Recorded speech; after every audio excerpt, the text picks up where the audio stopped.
வரதுக்கு ரெடியா உட்காந்துருக்கேங்க நாங்க. தம்பியை வர வைக்கிற நான் உட்காந்துருக்கேன். இப்ப சாதாரண நினைக்காத தூங்க போறேன்.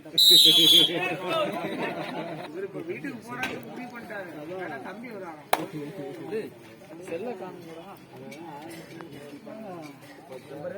போன் எடுறான். மழை அந்த இடத்த ஒருத்தமே விடக்கூடாது. எல்லாம் வீட்டுக்கு போகலாம். இப்படி பார்த்துக்கலாம். சுகமா இருக்கலாம். பாதி எடுக்கலையே. சுகமா இருக்கலாம்.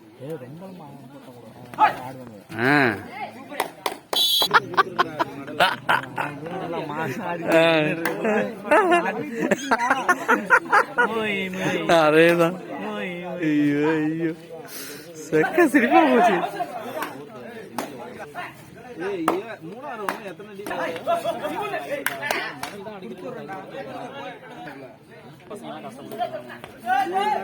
பேர சொல்ல மாட்டேங்குது. கீழே ஐம்பது டைம் படிக்கிறீங்க.